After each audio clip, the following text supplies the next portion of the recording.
Joe decided dress shopping should wait, and once I had myself together and was in my own clothes, we got in my car and drove back to Kirkliston to my empty house.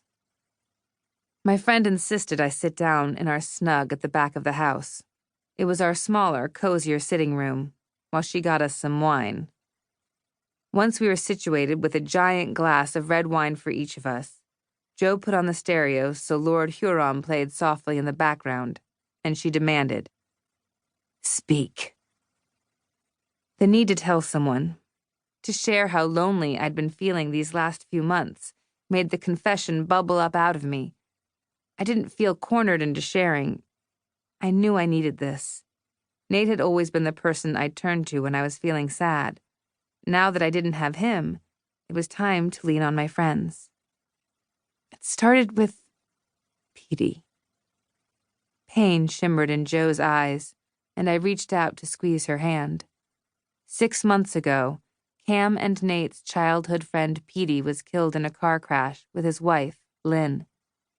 Years ago, just a few years after Nate and I got together, the couple had moved up to Aberdeen for Lynn's job, and we hadn't seen nearly as much of them. But Nate and Cam stayed in contact with Petey, and he and Lynn always came back to their hometown of Longnadry so their daughter, Sarah, could be with her grandparents. The guys had grown up together. They were close. So Petey's death had hit them both hard. They grieved together, and I was glad they had each other. But Cam seemed to turn to you, I said to Joe. He seems to be working through the loss. Joe nodded. He is. If anything, we're closer.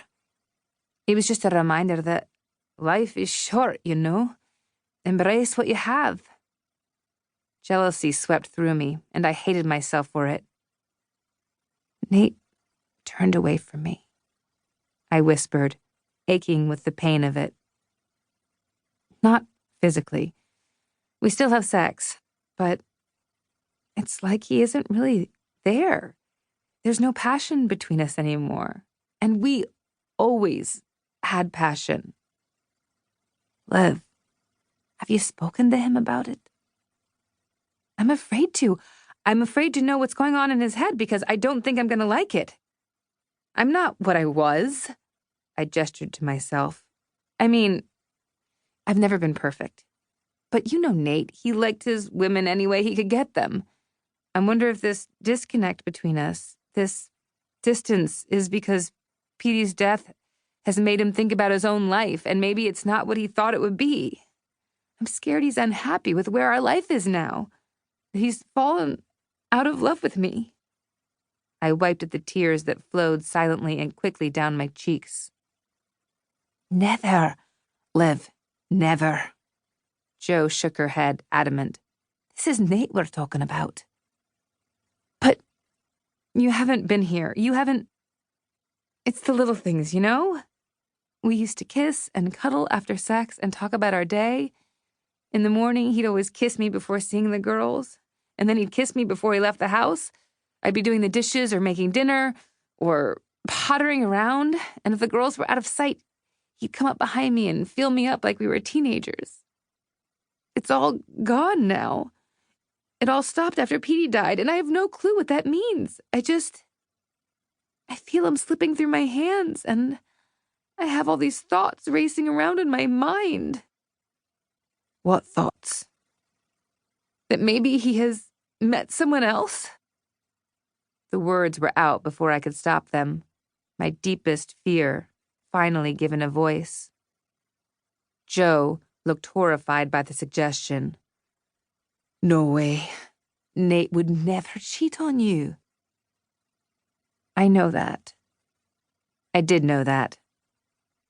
That doesn't mean he hasn't met someone. I took a huge swig of wine, trying to numb the knife-like hurt the thought provoked in my gut. I don't know what else to think. I'm just so tired of feeling invisible whenever my husband is around. My friend stared at me thoughtfully. What are you saying? That you don't want to be with him anymore? I'm saying I hate the way I feel about myself when I'm with him. And no, that couldn't last. For the sake of my kids and my sanity, that couldn't last.